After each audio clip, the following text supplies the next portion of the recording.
श्रीगुरुभ्यो नमः। हरिः ओम्। ॐ शुक्लाम्बरधरं विष्णुं शशिवर्णं चतुर्भुजं प्रसन्नवदनं ध्यायेत् सर्वविघ्नोपशान्तये। गजाननपद्मार्गं गजाननमानुषम् अनेकदन्तं भक्तानाम् एकदन्तम्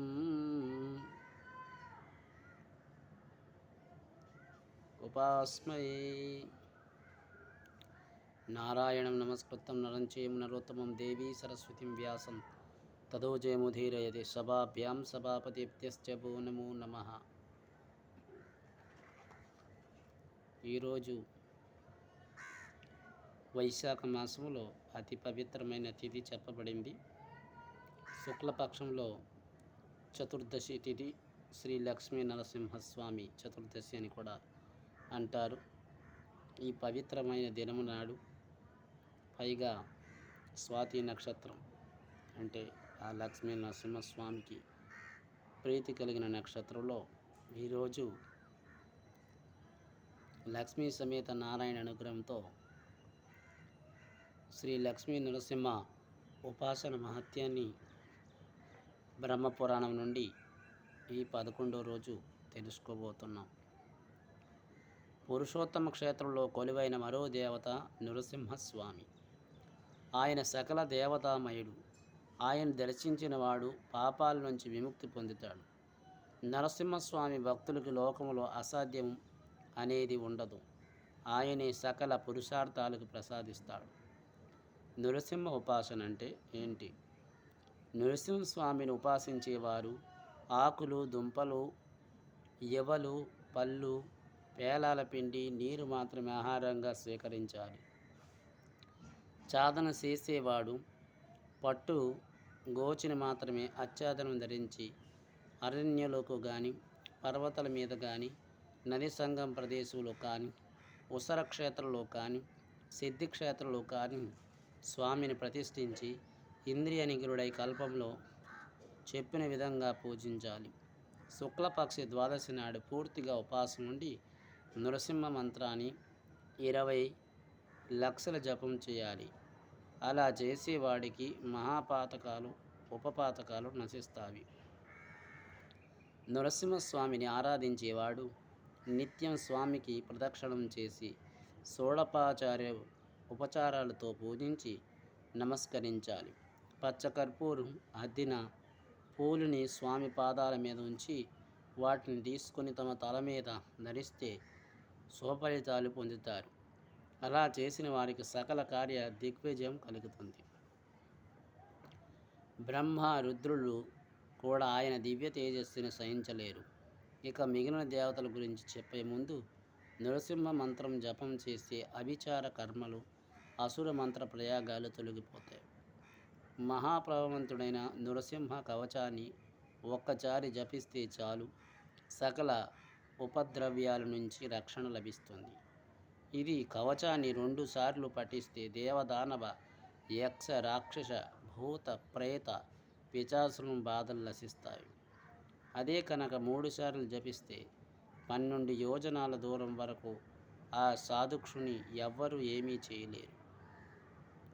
ఆ ప్రాంతంలో నరసింహ బిలం అనే పేరుతో ఒక కొండ గుహ ఉంది. అది మూసి ఉంటుంది. పట్టుదల కలిగిన సాధకుడు ఆ బిలం దగ్గరికి వెళ్ళి 3 రాత్రులు మొదుగు సమిధులతో అగ్నిని ప్రజ్వలించి చేయాలి. తర్వాత త్రిమధురులతో మొదుగు సమిధులతో 200 సార్లు హోమం చేయాలి. 3 రోజులు అలా చేస్తేనే ఆ బీలద్వారం తెరుచుకుంటుందని, తెరుచుకున్న ఆ ద్వారంలో నుంచి నరసింహ కవచాన్ని పఠిస్తూ సాధకుడు లోపలికి వెళ్ళాలి. లోపలంతా కారు చీకటిగా ఉంటుంది. ధైర్యంగా కొంత ముందుకి వెళ్తే ఒక విశాలమైన రాజమార్గం కనిపిస్తుంది. అక్కడి నుంచి సాధకుడు సరాసరి పాతాళ లోకానికి చేరుకుంటాడు. పాతాళానికి చేరిన సాధకుడు అక్కడే నరసింహ మంత్రాన్ని జపం చేయాలి. అలా చేసిన వెంటనే వీణావాద్యాన్ని మ్రోగిస్తే ఎంతోమంది సుందరమైన స్త్రీలు సాధకునికి ఎదురొచ్చి స్వాగతం పలికి లోపలికి తీసుకుని వెళ్తారు. వాళ్ళు అక్కడ రసాయాన్ని ఇస్తారు. అది తాగితే అమిత బలశాలి అవుతారు. అలా రసాయాన్ని తాగి అమిత బలశాలి అయిన సాధకుడు భూత ప్రళయకాలం సంభవించేదాకా ఆ సుందర యువతులతో క్రీడించి చివరికి వాసుదేవునితో లీనమవుతాడు. ఆవు పాలుతో, ఆవు నెయ్యితో, మధు సమితులతో నృసింహ మంత్ర జపాన్ని హోమాగ్నిలో 1 నెల రోజుల పాటు 3 సంధ్యలు చేయాలి. అలా చేసిన వాడికి అసాధ్య రోగాలు కూడా నశిస్తాయి. నృసింహుడు పూజించిన వాడికి సకల కోరికలు నెరవేరుతాయి. ఆయన్ని అష్టోత్తర శతనామాలతో పూజించి పుట్టుమట్టి, శ్మశానంలోకి మట్టి, రాజమార్గంలో ఉన్న మట్టి, 4 దారిలో కొడులతో ఉండే మట్టి తెచ్చి దాన్ని 7 ఉండలుగా చెయ్యాలి. ఆ ఉండలను ఎర్రచందనం కలిపిన ఆవు పాలుతో మొదిపు దానితో 6 అంగుళాలు కొలతతో నరసింహస్వామి ప్రతిమను తయారు చేయాలి. ఒక భుజపత్రం మీద గోరోచనంతో స్వామి మంత్రాన్ని రాసి దాన్ని ఆ ప్రతిమ మెడలో కట్టాలి. ఒక ముడుగులతో నిలిచిన నరసింహ మంత్రం అని 7 రోజులు జపిస్తే ఆ ప్రతిమను పూజించాలి. అలా చేస్తే ఒక ముహూర్త కాలంలో భూమి జల సమృద్ధమవుతుంది. ఎండిన చెట్టు చివర నరసింహమూర్తి ప్రతిమ నుంచి 108 సార్లు స్వామి మంత్రాన్ని జపిస్తే వర్షం ఆగిపోతుంది. నరసింహస్వామిని 4 వర్ణాల వారు ఉపాసించవచ్చు. సర్వాభిష్టమైన ప్రసాదించిన స్వామిని పూజించేవాడు పాపాల నుంచి విముక్తుడై ముక్తిని పొందుతాడు. యుద్ధంలో కష్టాలు సంభవించినప్పుడు, దొంగల బారిన పడినప్పుడు, దుర్భరమైన అడవిలో చిక్కుకొని పోయినప్పుడు, అగ్నిజ్వాలలు చుట్టుముట్టినప్పుడు, నీటి వల్ల ప్రమాదం ఎదురైనప్పుడు, రాజు వల్ల ప్రయాణాల వల్ల, గ్రహాల వల్ల కీడు సంభవించినప్పుడు నరసింహస్వామిని భక్తితో స్మరిస్తే ఆ బాధలను దూరం అవుతాయి. ఇది లక్ష్మీ నరసింహస్వామి యొక్క ఉపాసన.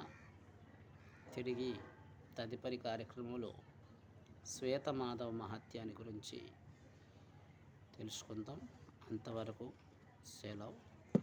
మంగళం కోశలేంద్రాయ మహానీయ గుణాత్మే చక్రవర్తి తనూజాయ సర్వభౌమాయ మంగళం. ఉమాకాంతాయ కాంతాయ కామ్యప్రదాయ శ్రీగిరీశాయ దేవాయ వల్లీనాథాయ మంగళం. సర్వం శ్రీ ఉమామేశ్వర పాదపద్మార్పణమస్తు. స్వస్తి.